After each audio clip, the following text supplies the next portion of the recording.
And hello, everyone who's watching us now live or will watch us later in the recording.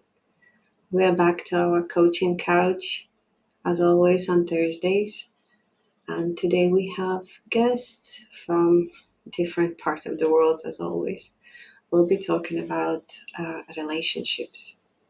So it's not only about a romantic relationship, we'll be talking about our relationship with parents, with our friends, colleagues, kids, everyone around us, and about how important they are and what we should do to keep our um, relationship strong, or maybe sometimes let let go some of the relationship. It all depends on the situation and the people around us as well.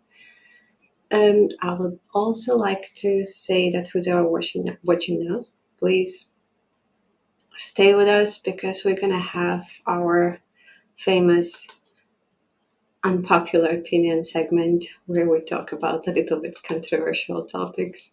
That's usually fun because our guests have no idea about the questions I'm gonna ask, so you're gonna have a live reaction. Um, let's let's get our guests into the studio. I did mute both of you, but now you are okay to go. Okay, we have Rola and Jessie-Lynn. Welcome. Welcome, ladies. So Rola has been with us on our first ever episode, like a month ago. Welcome back. And Jessie-Lynn, it's the first time. Okay, well, we'll start with Jessie-Lynn. A few words about yourself, then I'll get to our episode.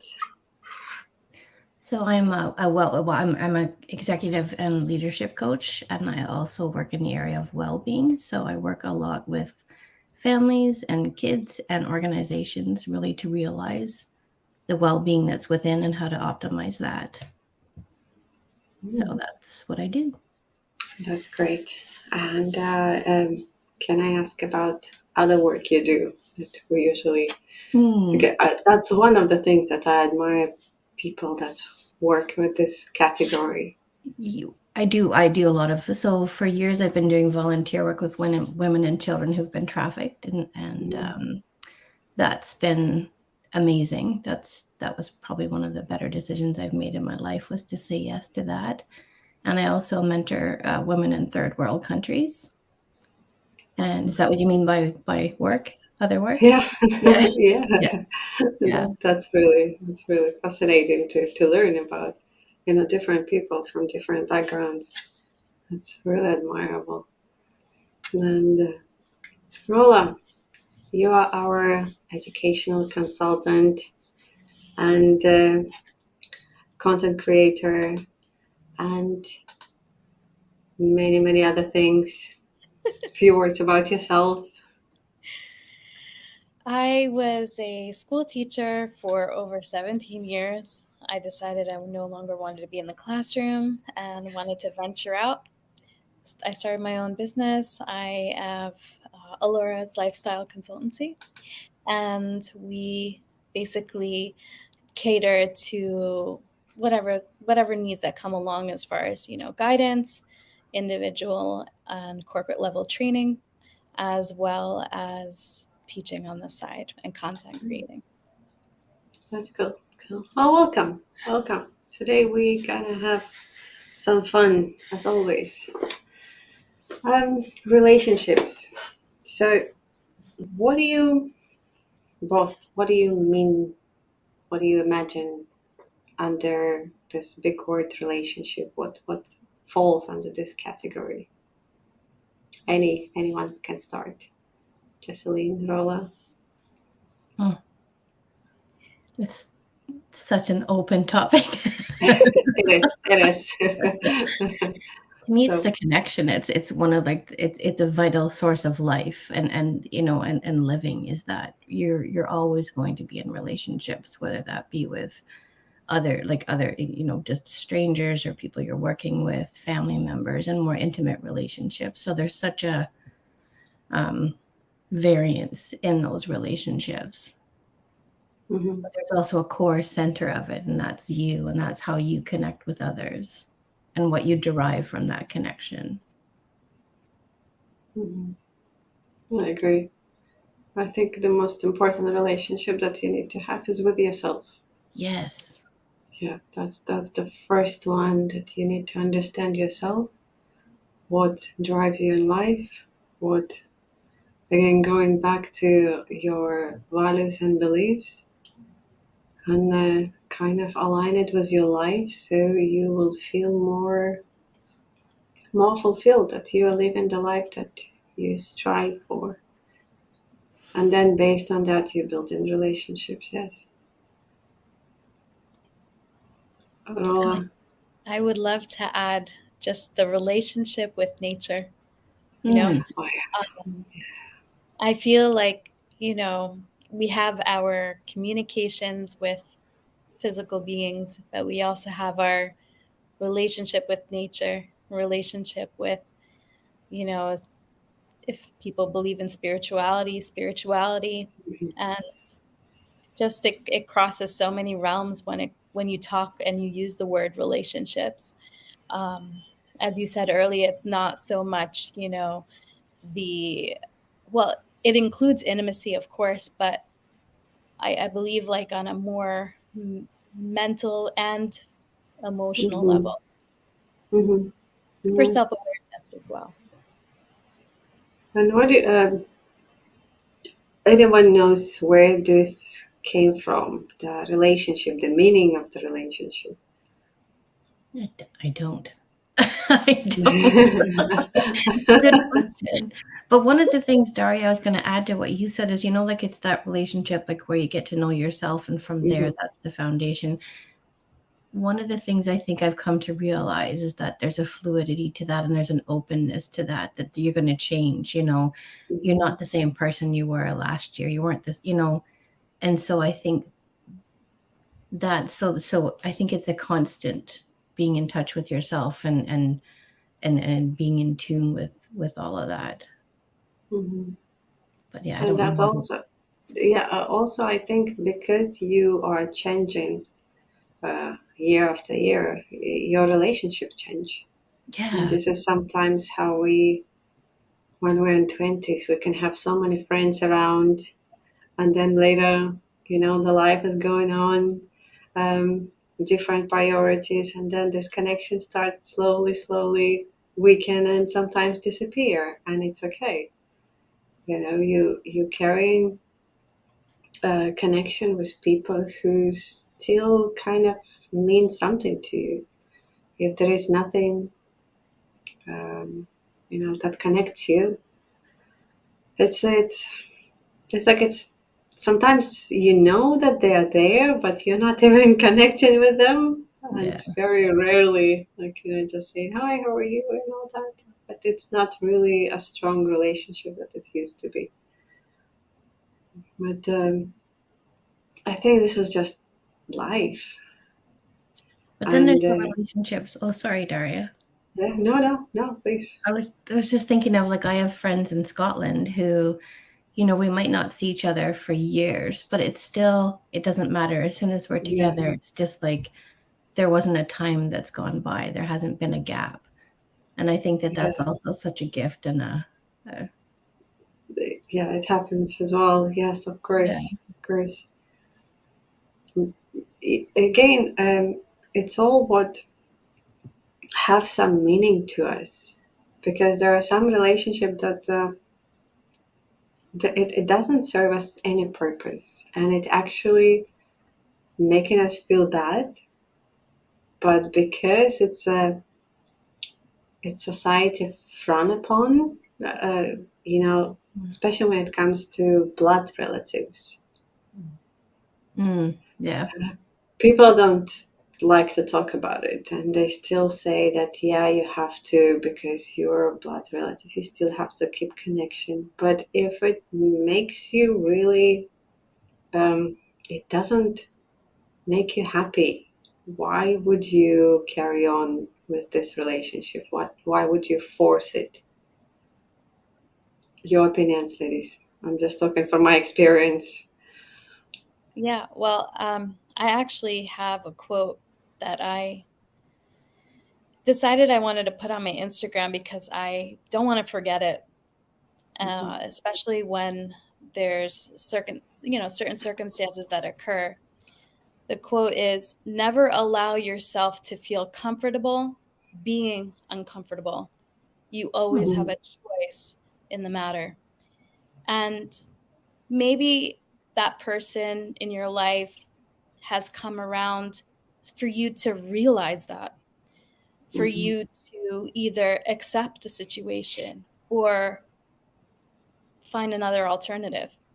And it takes that, as we said earlier, that self awareness, that intuition, really.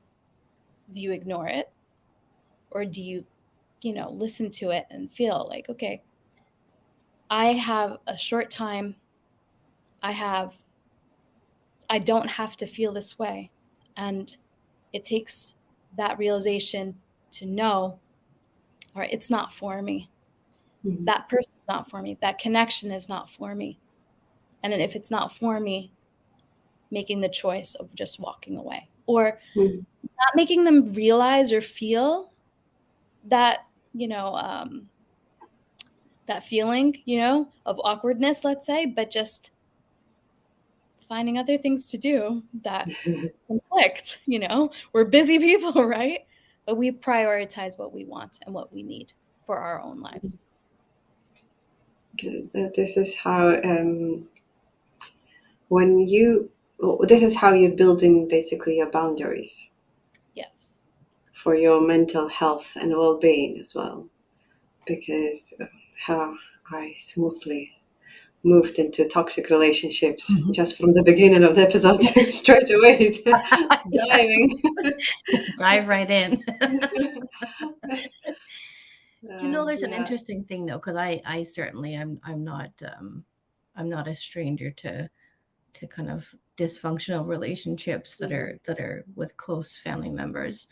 Um, and I've been thinking about it a lot, and I've been wondering, okay, I love that quote, Rola. It's I'm gonna get that off you later.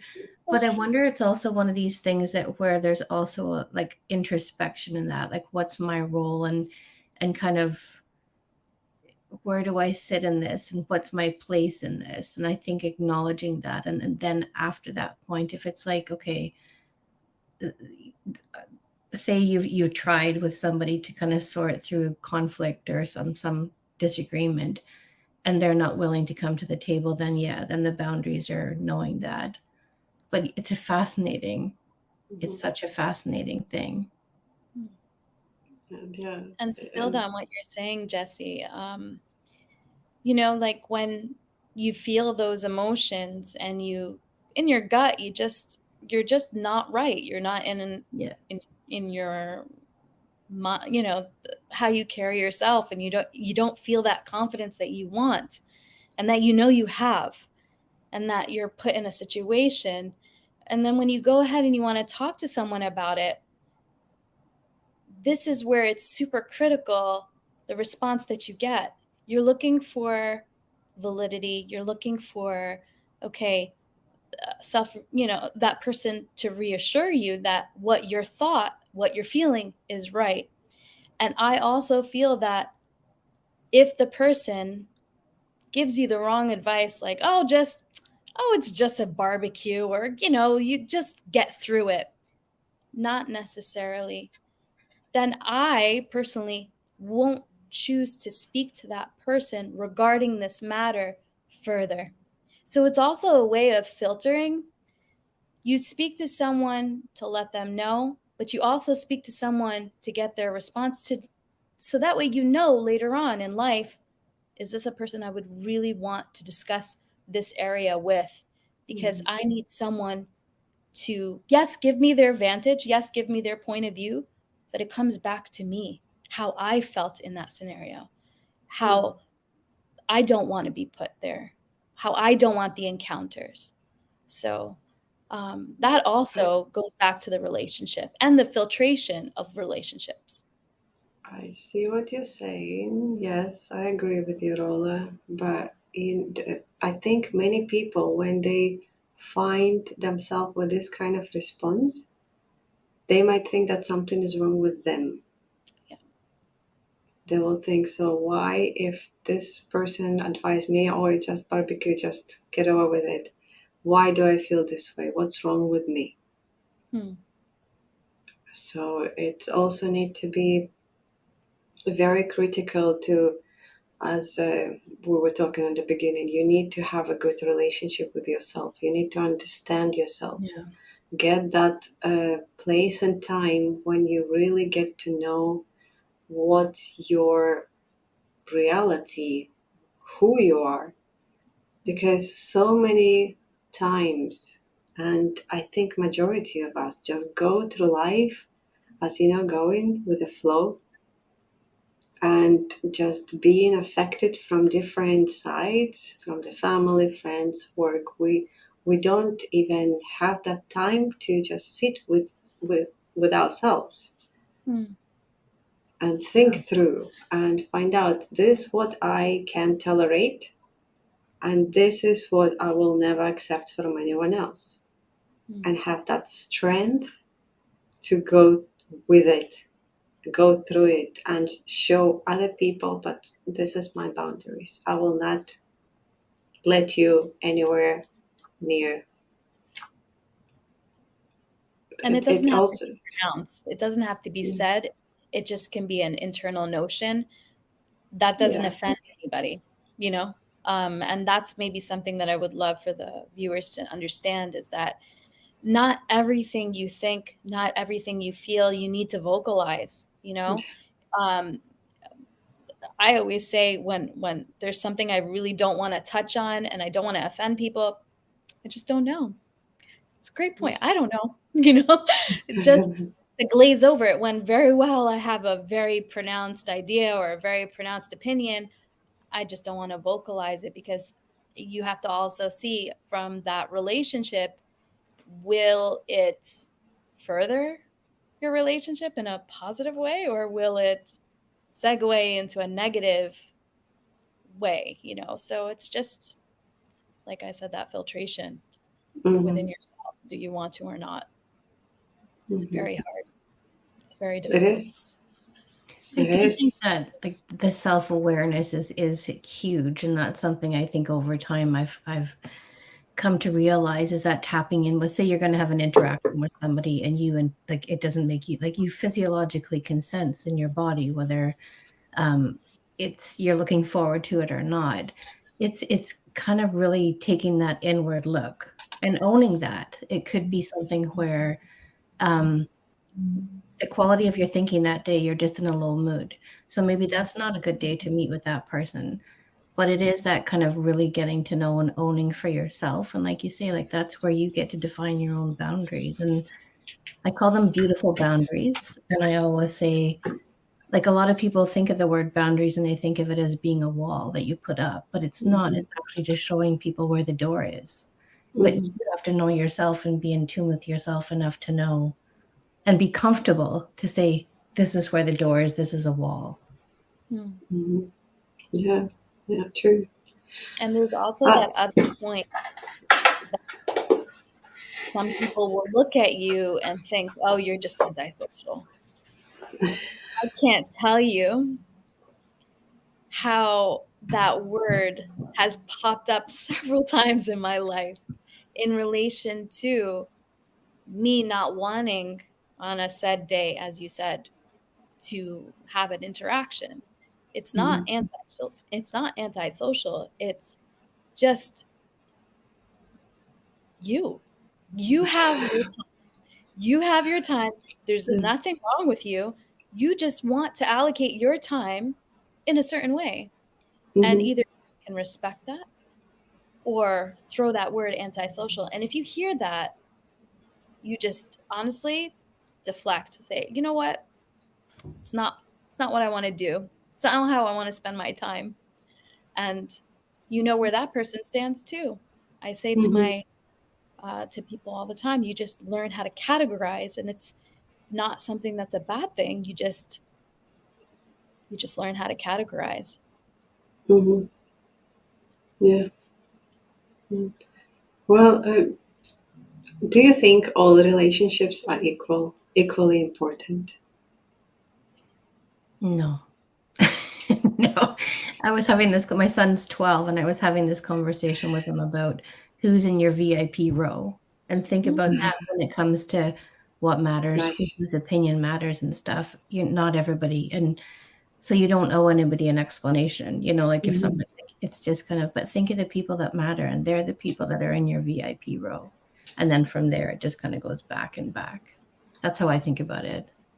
Nice. I like this analogy. Well, yeah, beautiful. Okay. Yeah. Um, What do you let's think? talk about. Yeah. Huh? What do you Sorry. think? You think all relationships are? Me? No. No. I think especially when you grow older, you just keep in few relationships, and I think it's okay because again, prioritizing yourself, your time, your effort, Hmm. and the same for other people towards you. And it's how we end up with just a relationship that matters. Again, it's not a bad thing. Like we were in our previous episode, we were talking about values and beliefs and how, especially in our 20s, when we go in the world and doing our mistakes and learning on our mistakes and instead of listening parents or people who know. And this is where we usually have a lot of different connections with different people, and the time only shows who are really important people there. And some people are just there, as Rola was saying, they are there to show you, to teach you some lessons, and Yeah. then they're gone. It's, I like this that is saying, just people come into your life for a reason, a season, or for life. So yeah, yeah. I wish we had more seasons here. I've had a lot of seasons. I'd rather have less now. But there's not a No. negative connotation to that person coming and going, and that's something that, No. like, I wish, like, even the adolescents and some young adults, like, I wish they would see it as such. I feel like we have this journey along our lives, and it's to hopefully make us better people as we continue our lives. And Mhm. these people, they're not meant to hold your hand throughout, and when they go through such a devastating, closure of a relationship, or no closure at all, Mhm. Mhm. it's that taking that time to say, okay, well, what positives did I get out of this relationship? Mhm. You know, how was I before this relationship, and how am I after? Are there any positives? Maybe there are negatives, but even in the negatives, you can see positive. Like It's a those are good things I lesson. never want to come across again. It's a Yeah. selective process too. It's almost like, test taking.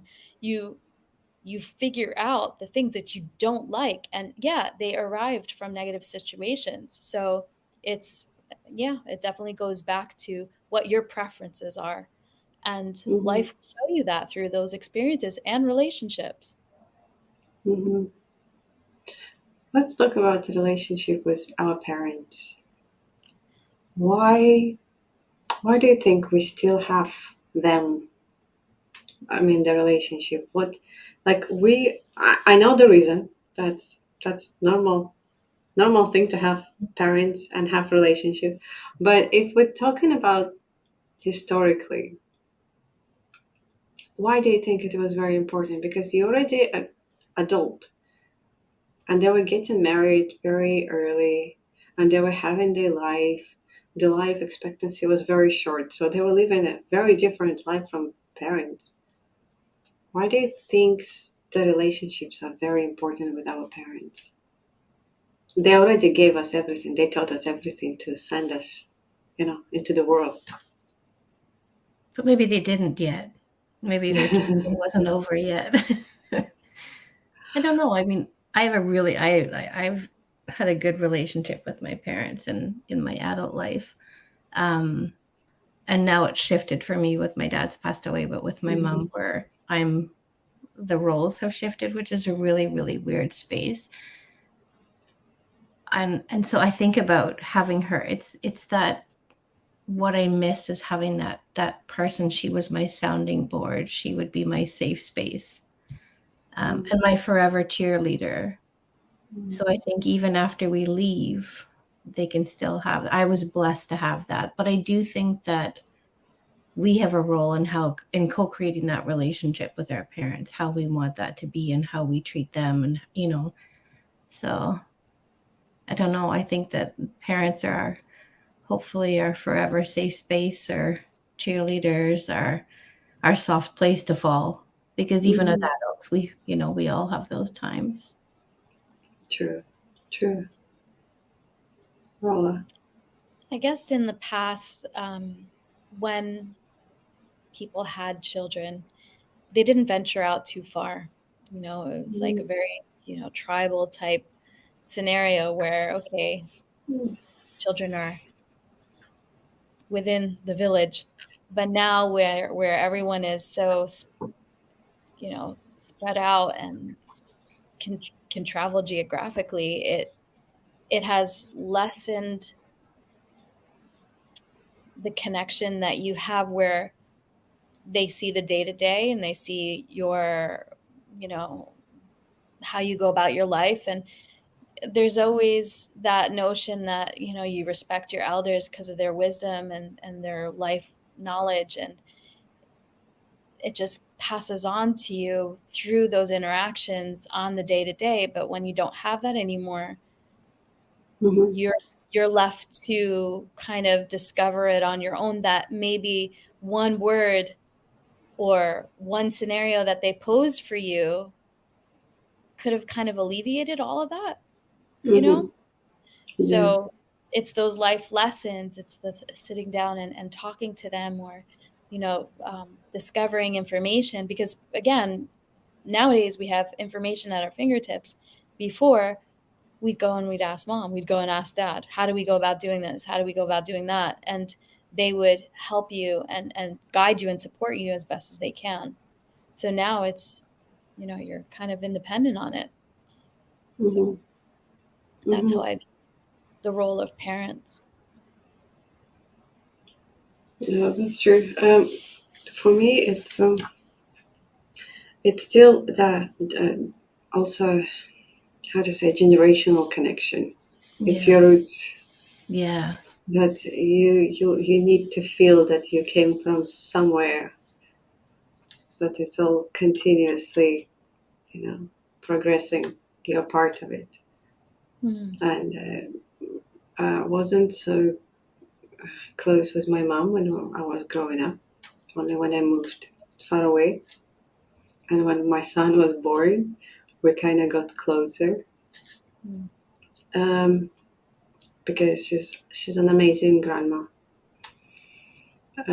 Yeah, that was a very like if we want to talk about parents, toxic relationship, and so on. Like, let's be honest, we do have sometimes parents who are really difficult. But the best thing to do is when you grow up, when you realize that these are just people. Yeah. They didn't know better. This is how they were brought up. This is what they understand of the world. And at that time, they gave you the best and the only thing that they could give. And yes, the relationship was very hard. But then again, she had with her mother very difficult relationship. She was the eldest as well, and all household was on her. She came from the village. Life in village is not a sweet thing to do when you have the whole the animals, and then you have your brother sister that you need to take care of, and your parents are going to work, and so it was. And this is how she was brought up, and was her way to continue raise her kids, because it kind of worked for her. in a way. So once you grow up and when you see it, it's good to separate them as people and the parents as well. One thing I remember, it was very difficult for me, and I'm sure it was very difficult for my mom, because I moved out of the house. I started working when I was 16, just to have my own and to support the family as well. And then I moved to a totally different country around the world when I was 21. So I'm by myself, I'm building myself, career, I'm finding myself, whatever. And then when 5 years ago I gave a birth to my son, my mom came and she started again, like, parent. And this time I said, Mom, I don't need you as a mother, I need you as a grandmother. Mm. And I'm very sure that it really hurt her for a moment. But then next day, we are now I cannot say best friends, but we are two women who can talk to each other without being offended. Because I don't want to go into details, but it was very, very difficult relationship before.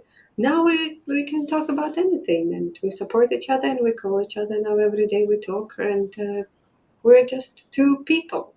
There is no, superiority and who's inferior, superior. There's just two equals. That was very difficult, but at the end it worked. That's nice. Yeah, it's nice to hear that. Yeah. Yeah. On the other hand, I could just done what some other people do. They just go in life and being upset about parents and blame them for everything. So there are two ways how to go with it. I think if you don't depend on them anymore, just accept them as they are. You cannot change the past. And they've done what they could do. Sorry, it's the first time when I'm going so long about myself. But that's nice. That's important it's important for people to hear all different perspectives and situations and experiences. Yeah. And again, whatever works for you, whatever brings you and people around you that connection or breaks connection. Again, there is always reason for both. As long as you okay with that and it's not like something against your will. If you would say a couple of things about if you have to prioritize. Yes, we talked about the AP section and so on, but we also forgetting we have in-laws that we have like extended families. Sometimes we have some people have 2-3 marriages before, and that's also getting into relationship kind surrounding ourselves. So what would you say? It's okay, it's fine. It's personal opinions.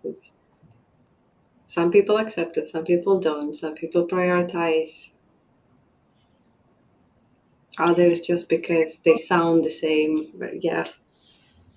Personally, I'm always in awe with people that have superb connections with the extended families. Mhm. I always was very strongly opinionated growing up, and that kind of rubbed people the wrong way. So, Mhm. but in my favor, it worked out because then, the talking stopped, if I can. Mhm. Mhm. The talking as far as like, oh, did you know what she said today? Or can you Mm. imagine like this now? Or, it's just um, geographically I'm here because this is my personality as well. Like Mhm. I can only, and I know this about myself, I can only be with people for X amount of period before I start to feel uncomfortable and I, can't maintain a certain way and a certain demeanor with people. So knowing that about myself, I have to keep it short and sweet, because if it grows, I don't want confrontation. And it took me a long time in my 20s to realize that this is the way I am. And while I look on to other people that can do it successfully and maintain strong relations with extended families, I can't in that way. And so I need to make sure that the arrangements that I make for myself, for my family, is in line with that. Okay. I think it's also kind of connected to either you are introvert, extrovert kind of person. Yes. I'm horrible introvert. I love dealing with people. I'm all for going out and visiting, but it takes a big toll on later. You Yeah. need to disconnect. You need to recharge your batteries after that.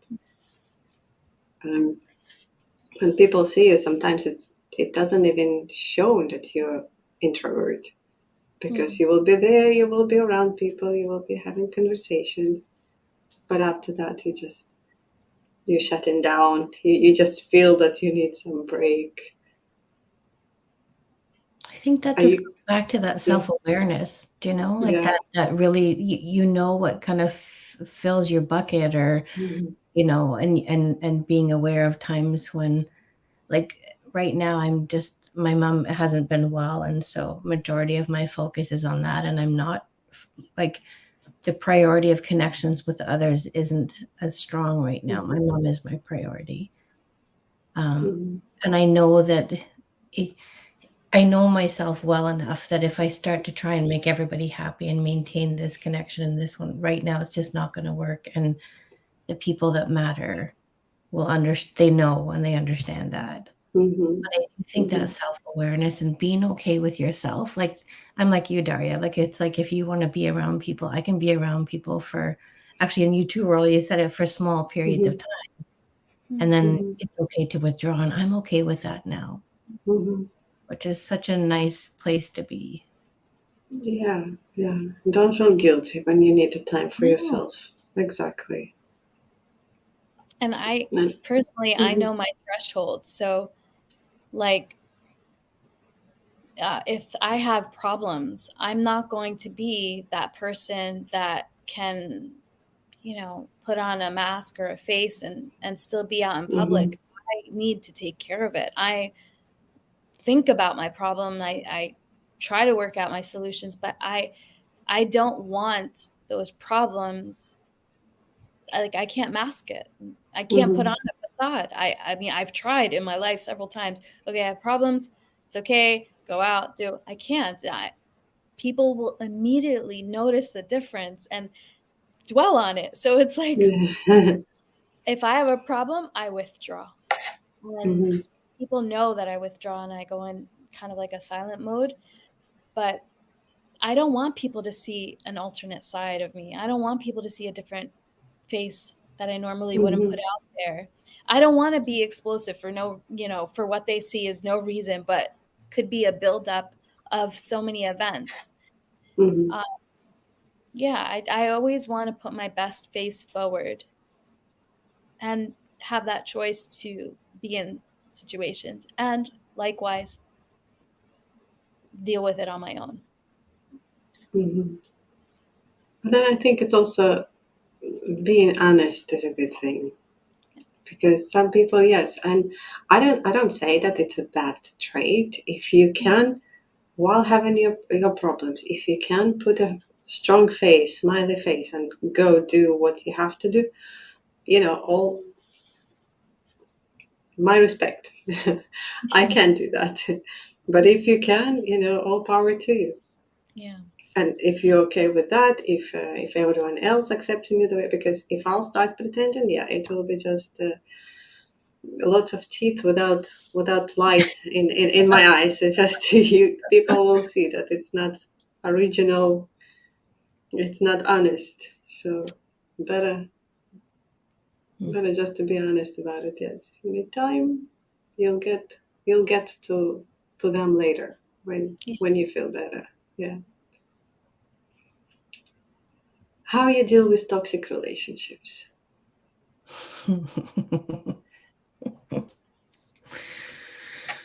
Oof. Are we here for a few hours now? No. How do you, Well, can I counter your question with a question? How do you yeah. know it's toxic? What are the Hmm. what are the top 3 or 4 red flags, as they say, that would indicate it's a toxic relationship?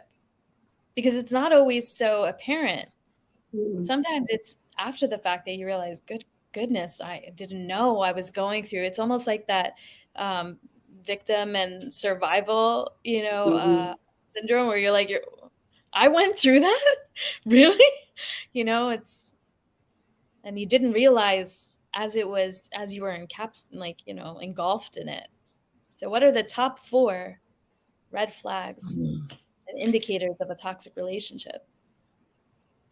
I think it's um, tuning in if it doesn't make you feel good. Like if there's mhm, an aspect when you're having an interaction with someone and you physiologically do not feel good, or, like mentally it's you're going on a hamster wheel about the interaction, then that's a huge flag. And, or if somebody doesn't respect your values and, and again, that's not the right word, but there's a disconnect between how, like, what's important to you and kind of what you see from the other person, but you feel I'm trying to think of it. It's a self-awareness of knowing and trusting that sooner. It's intuition, Yeah. it's in your intuitively. gut. Yes, your Yeah, gut. yeah, Yeah, that's what it is. Yeah. yeah.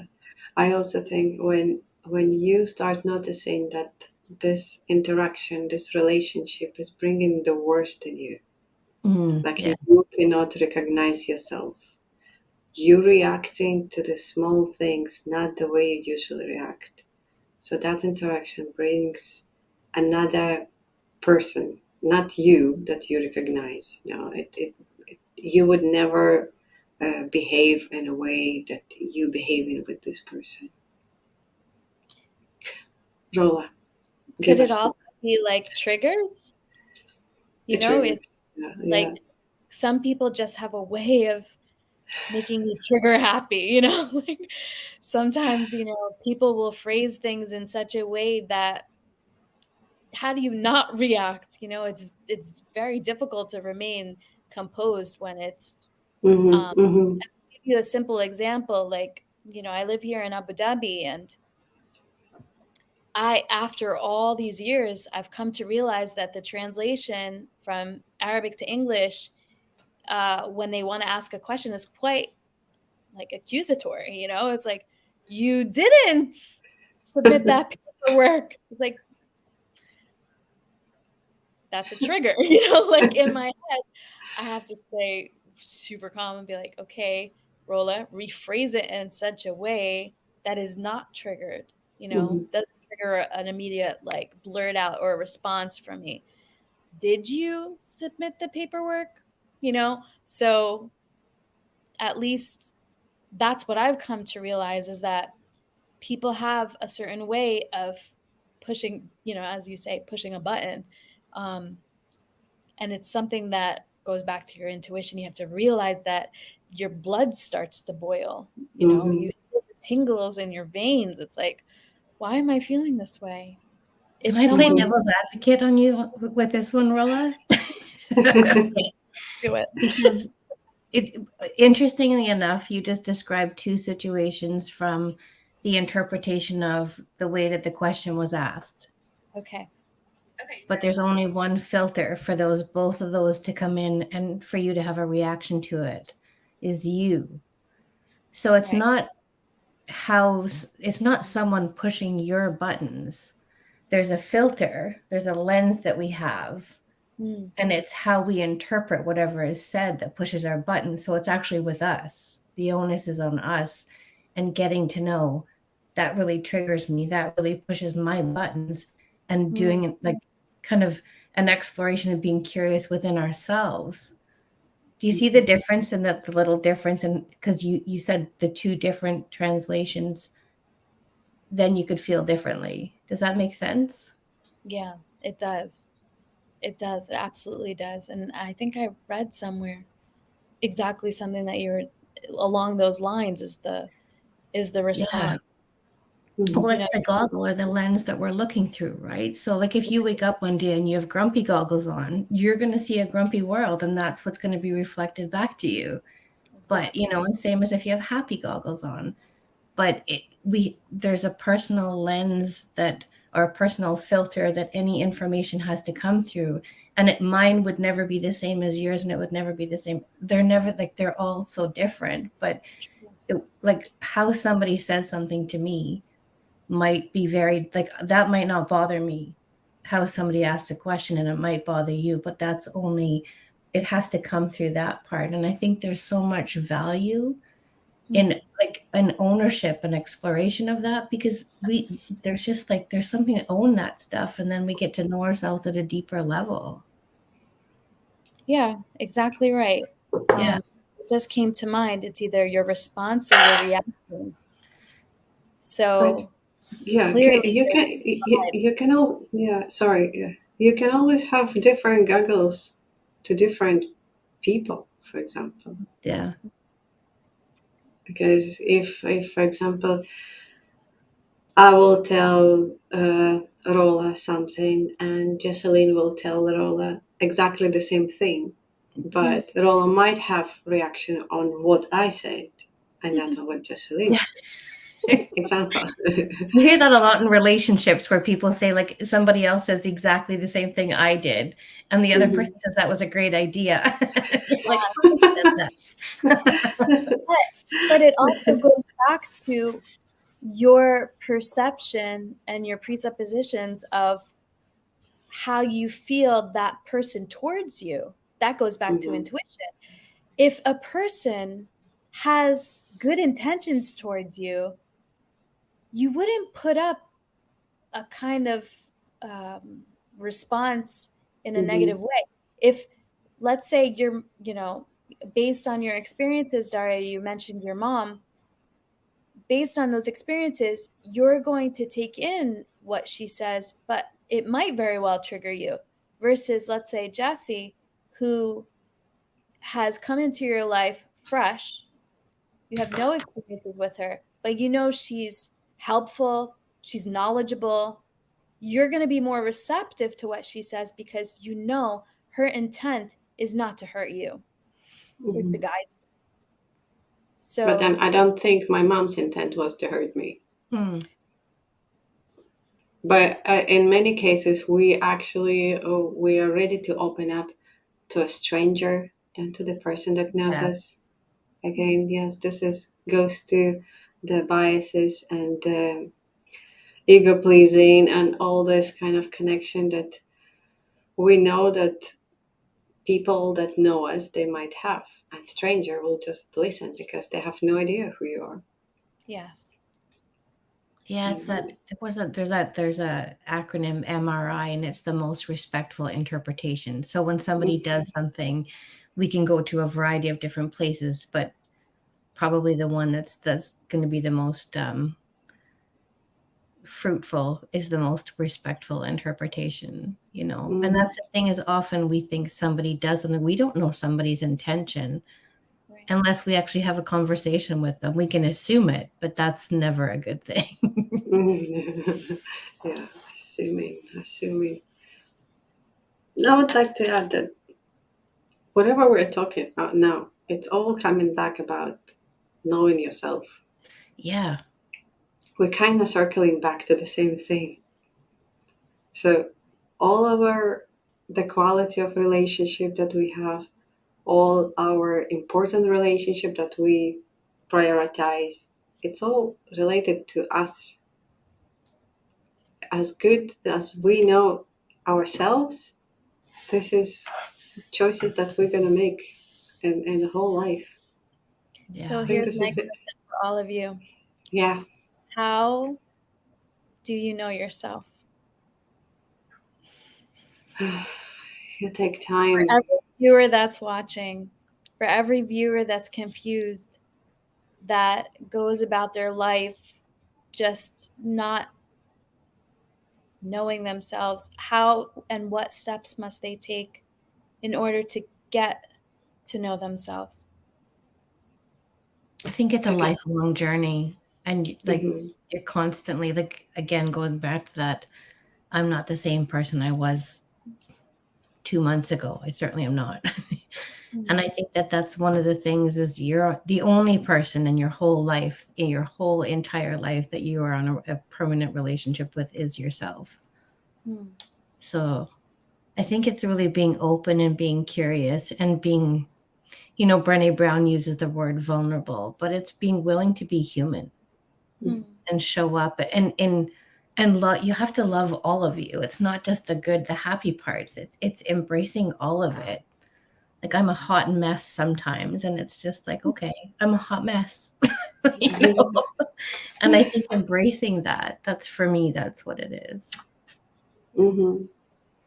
And you definitely have to be prepared for hard work, because knowing yourself is not walk in a park. Sometimes it's very difficult to realize about yourself things that you don't like in others, Mm.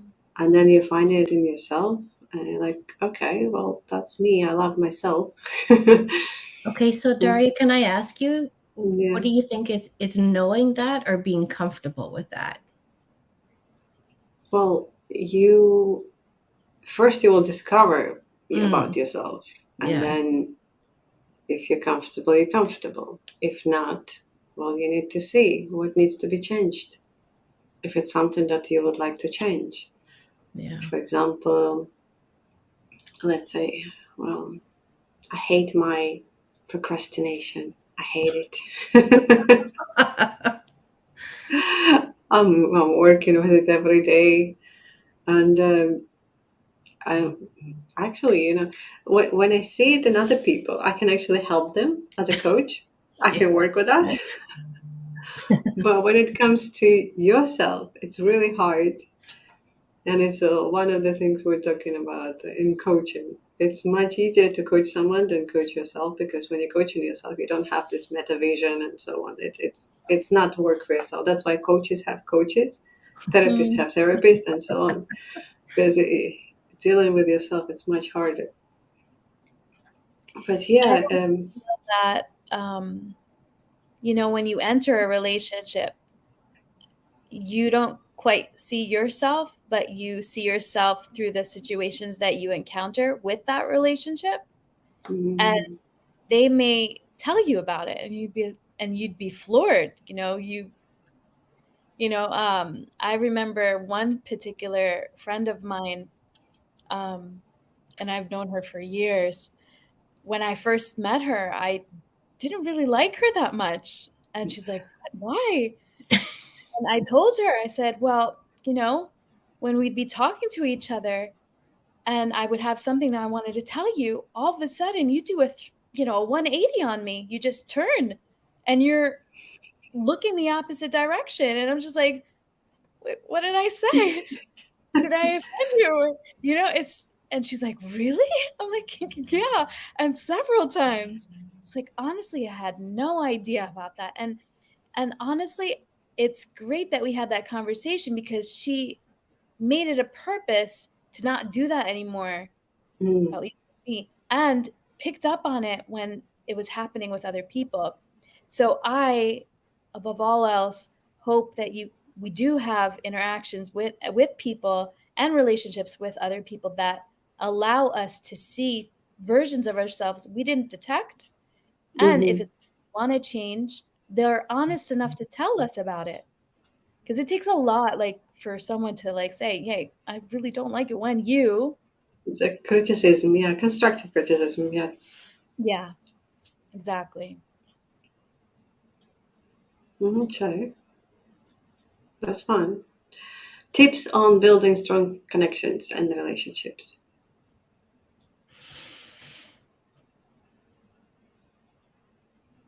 It comes back to yourself. It's again being very aware of the lens that you're looking through, and being very aware of the like how you're showing up, and what you're bringing to the table. Like I can't remember where I read it.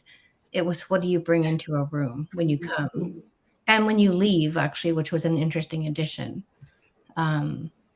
So I think for me, that establishing that connection comes from that space of being open, being curious, and just being aware of yourself. And it could be, again, what goggles are you wearing in that moment?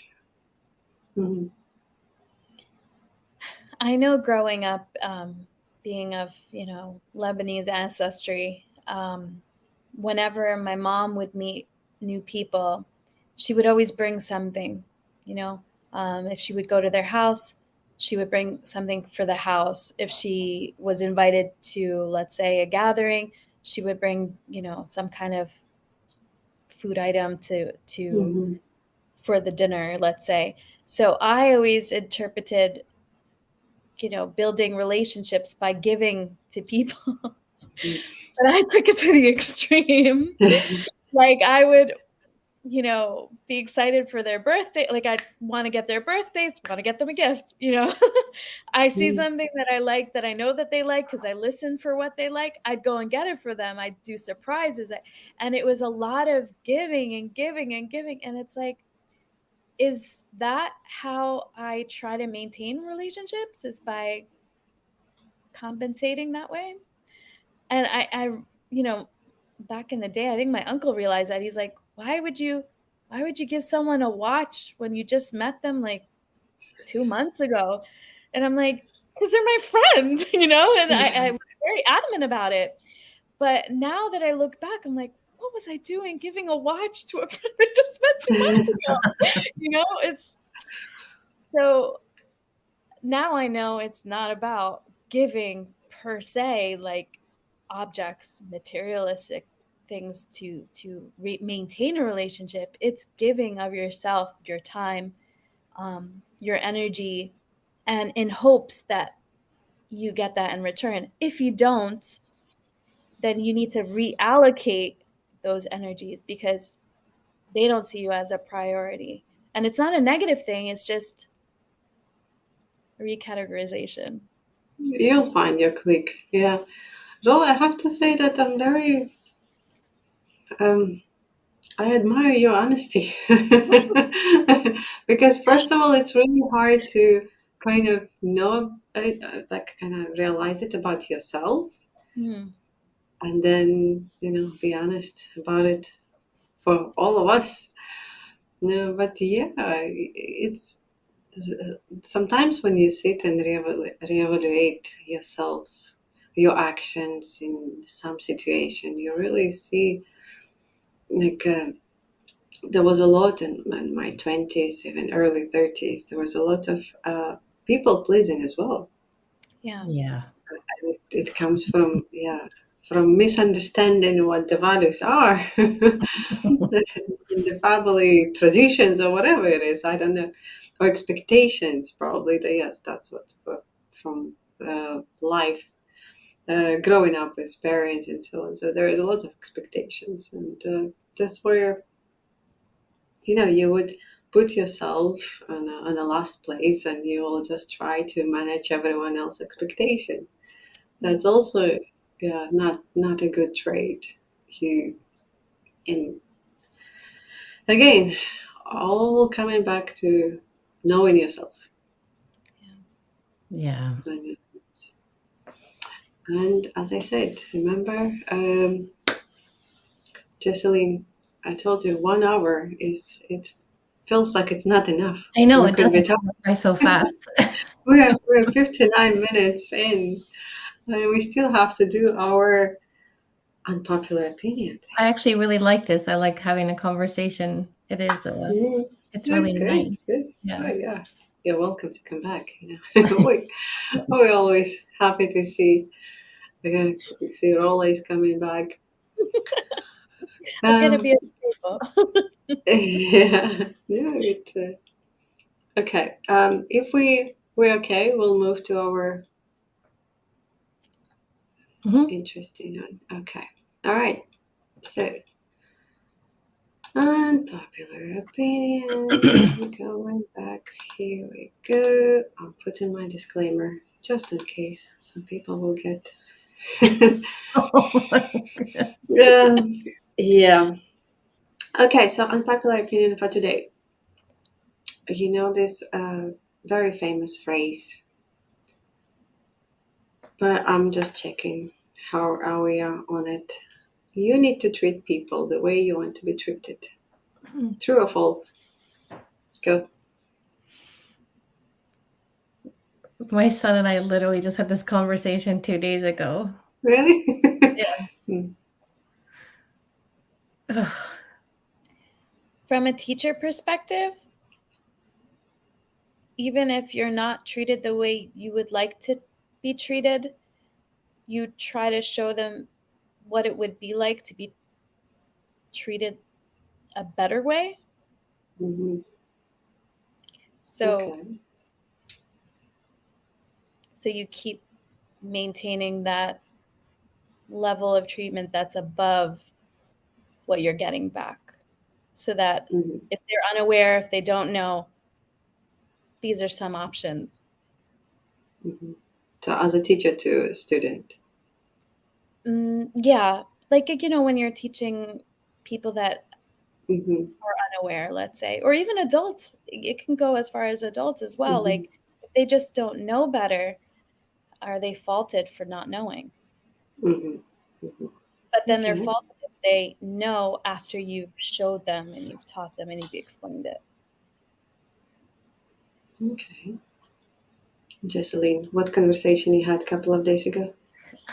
Because I was saying to my son that you just you decide how you're going to show up, regardless of how somebody else acts or reacts. Is you just own yourself and own your choices, your actions, your words.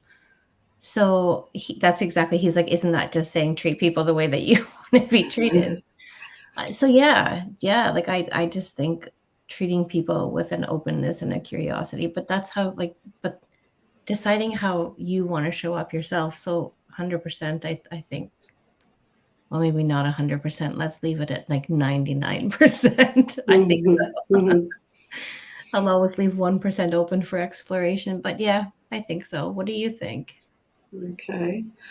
Well, I also think it depends on the relationship itself. Because don't forget, there are also people who will be happy to use you. And your willingness, again, going back to people pleasing, going back to, treating people the way you want to be treated. But there are some people who will be, using it against you. So you need to be very careful who you're doing it with. So can You I ask can you be, though, like, do you yeah. think that there's an accountability of, okay, you treat people how you want to be treated, but you also choose your own reactions or actions to things. So if somebody kind of has an expectation of you that doesn't sit well with you, that you're Hmm. okay to say no, just like you would want somebody else if you made them feel a certain way to say no as well. Yeah, probably. Yeah. Yeah. I'm probably just getting into my head a lot, No, overthinking things. no, it's completely same thing. Like I'm just exploring Yeah, different thoughts. Yeah. because I had a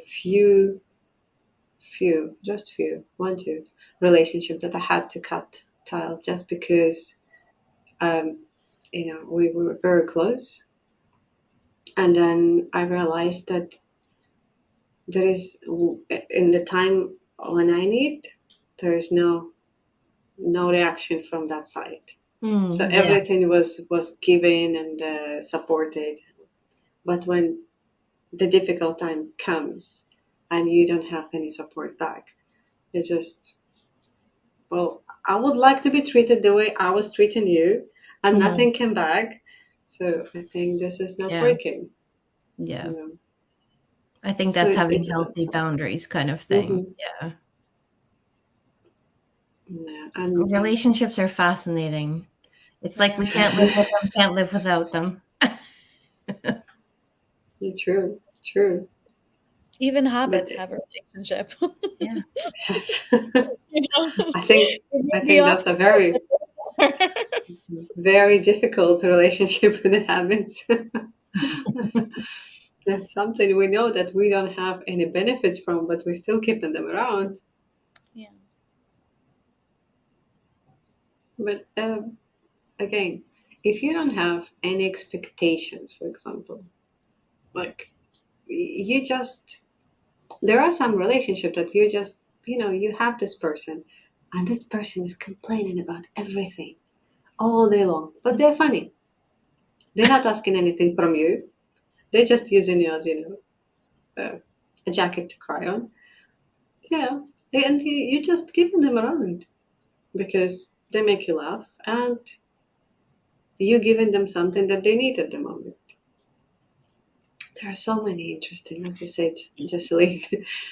There's layers though, like there's different. So in a relationship like that, the whole thing of the VIP, like it can be like somebody could be in your outer circle. You have some Mhm, sort of relationship with them, but it's not, there's not a depth to it. It mhm, can be very surface level. And that's, I think for me, that's a critical difference. There's some people that I have in my life that at a surface level we connect, mhm, mhm, but they're not the people in my VIP row. mhm. Yeah. How many people in your VIP row, Jessie-Lynn? No. I'm very blessed that I've had I still have like my first friend that I got when I moved to Canada when I was 7. Um, my friendship, like it's a small circle, but that's very solid. I don't know how many. I don't know. In my VIP, I would say maybe 10, Okay, 10 to that's 15 maybe. that's a lot. That's a It big is a circle. lot. I'm including. Yeah. Yeah, I would say 10 to 15 would be my VIP. What about you Mm-hmm. guys?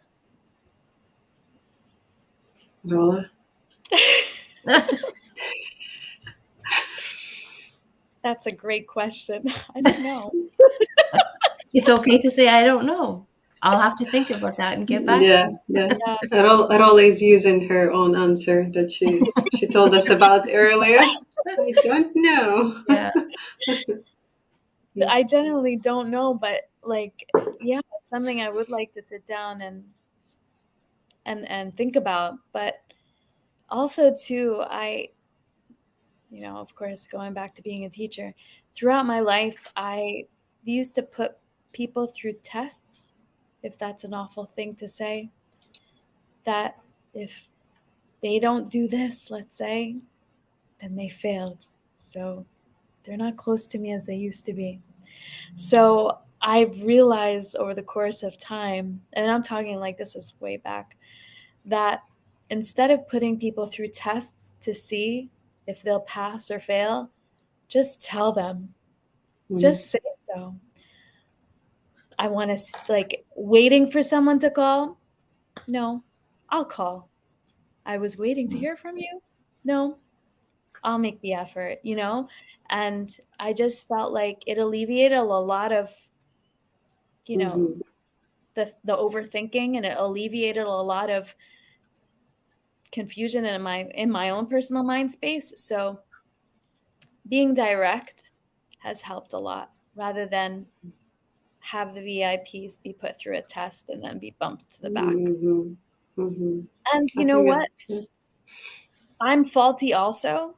I'll always be the first one to say sorry with anything that I do, if it involves hurting another person. So I can't imagine, putting someone else through that, making them feel badly, um, for how they've treated me if I haven't been vocal and explaining that. mhm. So yeah, there's another little tidbit on me. My tests, my tests that I administer to people. Interesting. We're learning so many things about you, Rola. So many interesting things. I'm so happy we connected when you're much older and you know yourself. I don't want to be put through the test. It's awful. I know. It's awful. And I realize that, I realize that now when I, mess up, that goodness, I wouldn't want someone to just Mhm. extract me completely from their circle just because I mess up, you know? And Hmm. I think it's also have to do a lot with the expectation. When you don't have high expectation, you're not getting disappointed. So if you don't expect, say, people to call and they will call, that's actually a good surprise. But when you expect people to do something and they don't, and one of the things that I learned in my early 30s, no one owes you anything. Yeah. Same as I don't owe anything to anyone. It just happened that, we're in a relationship, or we're in friendship, or this and this. But yeah, but see, that's the thing, Daria. Is it the titles that throw everybody off?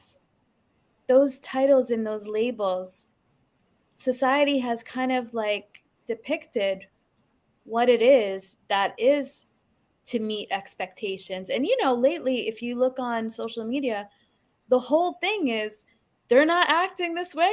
Goodbye. It's the Mm. whole memes that have come about, or the whole quotes that have risen, is way beyond, okay, love thy neighbor, and you know put the past in the past and look forward, with all the mistakes. It's more along the lines like, you cross me, you're done. So social media and the society, as it depicts relationships and expectations, you kind of internalize that in your own. No? maybe I'm not so often on social media that I don't Yeah. know Yeah. your new friends. Yeah. But then, you know what? Again, it comes back to who creates the expectation. We do. Do you know what I mean? Like, and taking ownership for that part of it. And once you start to own these things in your life, it's like, okay, like, you could have a friend who, they want to talk every day on the phone. And then you have another friend who doesn't want you to call until, like they just want to text. Like, and these things are all just different things, but it's knowing, like, if I have an expectation that my friend has to call me every day, that's my expectation that I've Hmm. created. So we create these things and then we suffer because we created them. But Hmm. so there's that little bit of awareness and tapping into ourselves. But Hmm. My husband need to remember our anniversary, and he doesn't remember. And then what? We're gonna get divorced. That's it. He doesn't remember. He doesn't remember the date. He doesn't appreciate me. He doesn't love me. Blah blah. And so the Yeah, people just yeah, escalate to yeah. to totally different things. Me and my husband in the beginning, before we got married, we decided like it's not important. Hmm. Date Yeah. is just a date. We know that we got married. We know that we got engaged. We know it happened. We have pictures to prove it. That's it. The date, if we remember it, we remember. If we don't remember, okay. When we remember, oh, happy. Remember when we got married? Oh, yeah, that's it.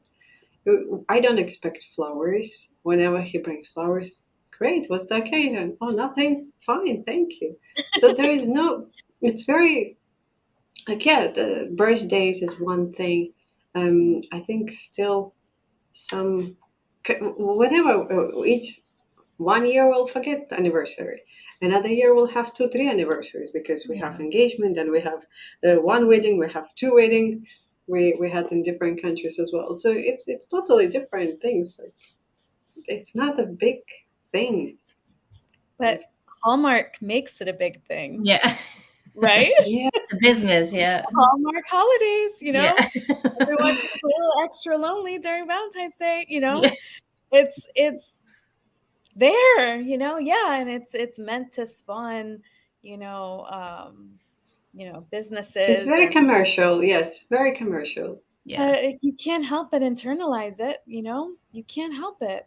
You'd have to be a very strong individual to just say, I'm not going to give in to any Hallmark holidays, and it is meant for this purpose. But that also comes with being knowledgeable and understanding that as well. So What's more society important? plays a huge role.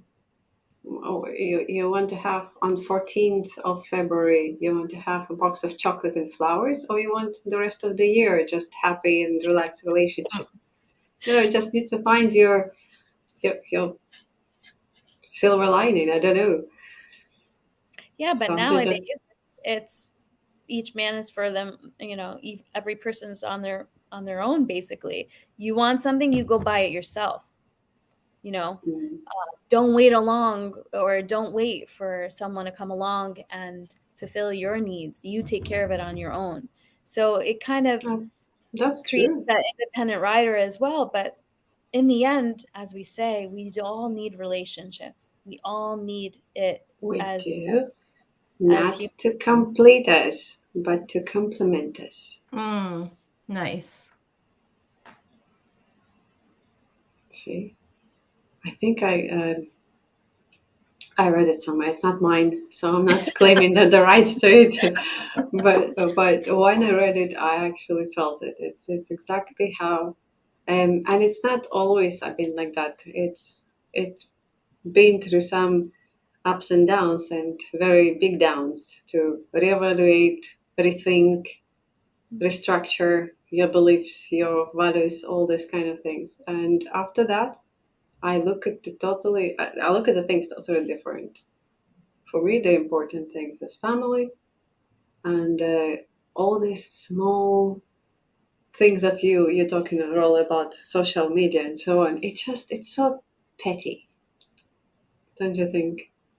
Not to an adolescent, though. Yeah. It doesn't It's true, exactly. true, Yeah. It just true. it takes those instances and it takes life for people, later on in life to feel that, But then wow, again, all that investment and emotions and all that time remember invested us. Remember us when we were young. in us. Mm. That's what we had. Everything through emotion. Yeah. We never listened. It was always, I know better. And it's all how I feel, and you don't understand me, and so on. I think it's like it's a whole repeated generation circle. You're repeating the whole thing over and over again. And when these adolescents become more mature in their 30s, 40s, they probably will come to that point where they see that there was something not quite all right in the beginning. Mm. And again, coming back to knowing yourself. See?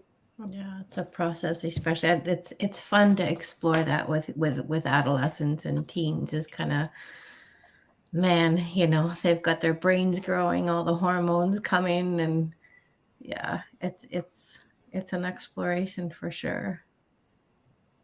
And the world looks totally different, Yeah. and the life is much harder for them because they need to understand all this. They need to take it and experience it. Yeah. Yeah, it's all fun. It's all part of life. Again, as long as they have a good guidance, Yeah. I think they will be okay.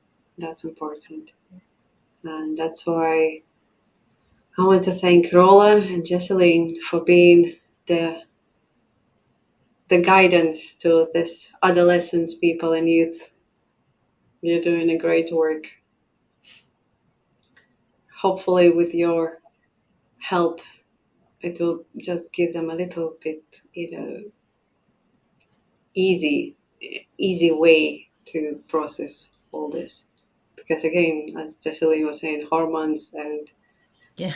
all this, all this energy as well. It's all Yeah. good. Well, ladies, we passed beyond 1 hour, and we're still, every episode we're ending up with this. We could be talking more and more. It's true. There are so many things. I'm sure Rola have a lot of things to share about herself, but we'll keep it for the next time. Something interesting. Yeah. And no, thank you, Rola. It was it's in not only. I'm sure it's kind of hard because people will be watching. Yeah. Yeah, but it's It I'm is what sure it people someone will relate to it. I can Yeah. relate to it. Yeah. Yeah. I think is. that's Maybe the next time. reality. Yeah. Yeah. It maybe next time I'll just say I know someone who. Yeah. You guys all wonder, is it her or is it not her? But with that, you cannot relate as much as with you, for Yeah. example. Yeah. When people, again, going back, we are on social media, we're on YouTube. Yeah. You know what? When I give talks, I think one of the feedback, the things that comes out often is people like the stories where they can relate. Like if you say, if you're sharing a personal experience, yeah, it's a good thing. Yeah. And We're all again, because human. we're on social media, so let's kind of relate to people in a sense, in a good sense way, yeah? Not just, or saying goodbye if we don't like something. Let's create another trend. Okay, well, if we don't like something, let's talk about it. There you go. Wise advice. Yeah. Thank you very much, ladies, for today. I hope we'll see you again. So this is not the last time. I hope you enjoyed. We're always here on. I'll just do a little bit of plug. Subscribe, share, comment. We're here every Thursday. And there, yes, above Rola. We're here every Thursday, UAE at 10 p.m. We have Ireland 7 p.m. and US, Canada 2 p.m. on Thursdays. What do you know? Time difference. And we're talking with different guests, discussing different subjects. Today, our conversation was about relationships. We talk about different kinds, and I really enjoyed it. Thank you very much, ladies. Thank you. It was really fun. I'll go off now, and I'll see you in the studio for our end of chat. Okay? Yep. Thank you. Bye. Stay Bye. well. Bye. Bye. Thank you.